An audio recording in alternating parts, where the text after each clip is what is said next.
que celui qui a de l'intelligence calcule. Bon, si c'est 166, alors on calcule pourquoi? Pour trouver quel résultat? C'est là que l'intelligence rentre en eux, parce que l'intelligence, c'est l'esprit. Or, si ton esprit est déjà pris, il y a un problème. Or, la Bible dit dans 1 Thessaloniciens 5 que faites attention parce que le mystère de l'iniquité agit déjà. Il est déjà à l'œuvre. Il faut seulement que celui qui nous retient puisse le lâcher pour que l'antéchrist puisse paraître. C'est pourquoi nous sommes dans les derniers temps. Là, on a dit que Jésus revient. Personne ne connaît la date, mais nous savons que nous sommes dans la période de la fin. Et nous sommes vraiment dans la fin de la fin. Et il n'y a pas le temps. Les gens peuvent rire de ça, mais vous ne vous laissez pas surprendre. Les gens peuvent dire que c'est un jeu, mais vous ne vous laissez pas surprendre. Parce qu'on a conscience que quand Dieu viendra chercher l'église, il viendra chercher ceux qui ont son esprit. Amen. Vous n'oubliez pas, c'est le Saint-Esprit qui fera la sélection. Amen. La Bible déclare que quoi? Le Saint-Esprit est la marque de Dieu. C'est pourquoi Satan aussi veut avoir sa marque. Yes. On parle de la marque de la bête parce que la marque de Dieu existe. Et la marque de Dieu, c'est l'esprit. Voilà pourquoi la Bible dit dans l'Apocalypse qu'avant que l'ange de la mort ne vienne frapper, il laisse d'abord que je marque mes élus de mon sceau. C'est quoi le sceau de Dieu? C'est l'esprit de Dieu. Amen. Donc l'esprit que tu as reçu, c'est ça le sceau de Dieu. Et un sceau, c'est quoi? C'est comme un capot. C'est un cachet. Quand on dit on a mis un sceau sur une lettre, sur quelque chose, tu sais ce que c'est? On faisait fondre de la scie, on mettait le sceau du roi. Et quand on met le sceau, c'est comme ça, celui qui doit recevoir la lettre doit être sûr que personne n'a ouvert. Parce qu'une fois que tu enlevais le sceau, on ne pouvait plus le fermer. On sait que la lettre avait été violée, machin, avait été détruite. Vous comprenez? Donc quand Dieu te marque de son sceau et que l'Esprit de Dieu viendra, c'est nous, l'Esprit de Dieu, qui va faire monter. C'est pourquoi l'enlèvement, quand nous serons enlevés, ce ne sera ni par la force, ni par la puissance, mais par son esprit. Je prie que le jour de l'enlèvement, que tu ne laisses pas que le Saint-Esprit t'enlève dans le nom de Jésus.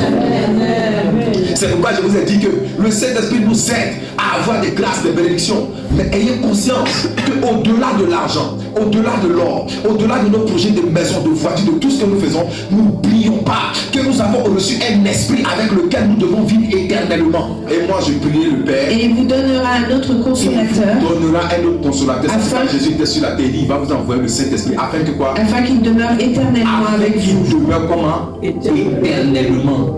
L'esprit de vérité. L'esprit de vérité. Que le monde ne peut recevoir. Que le monde ne peut recevoir. Donc quand le Saint-Esprit vient dans ta vie là, c'est parce qu'il veut te donner la vie éternelle. Quand quelqu'un veut crier j'ai l'assurance de mon salut, tu as l'assurance comment? C'est par la présence du Saint-Esprit. Donc qui est l'esprit que tu as reçu? C'est le sceau et la garantie du royaume des cieux. Sans l'esprit de Dieu, point de paradis pour toi. Sans l'esprit de Dieu, point de Dieu. Sans l'esprit de Dieu, point de vie. Sans l'esprit de Dieu, tu n'as pas la statue d'enfant de Dieu. Parce que la Bible dit à tous ceux qui l'ont reçu, selon Jean 12, à tous ceux qui l'ont reçu et à tous ceux qui croient en son nom, elle a donné le pouvoir de devenir enfant de Dieu. Amen. Ce même Jean 14, quand tu le lis bien, c'est parce que nous avons reçu l'Esprit, Jésus nous a fait une promesse. Il dit, je m'en vais préparer une place. Et maintenant que la place est finie d'être préparée, il doit venir nous chercher. Voilà pourquoi on parle d'enlèvement. Il y a plusieurs demeures dans la maison de mon Père. Il y a plusieurs demeures dans la maison de mon Père.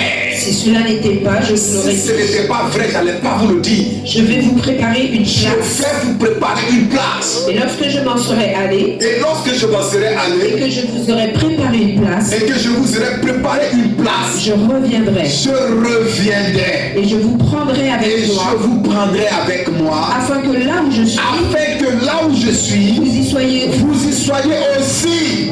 Amen. Donc en réalité, l'enlèvement c'est une promesse de Dieu. Je vous ai dit un jour j'allais prêcher sur l'enlèvement pour que vous compreniez que beaucoup ont peur de ça, mais l'enlèvement c'est une grâce. C'est une bénédiction pour nous les enfants de Dieu. Mais en fait c'est Dieu qui veut accomplir juste sa promesse. Pourquoi? Parce que Dieu obéit toujours à sa parole. Dieu honore toujours à sa parole. Il a fait une promesse afin que là où je serai, vous y soyez aussi. Pourquoi? Parce que c'est pour ça qu'il nous a donné l'esprit, afin que l'esprit soit le garant qu'on soit avec lui.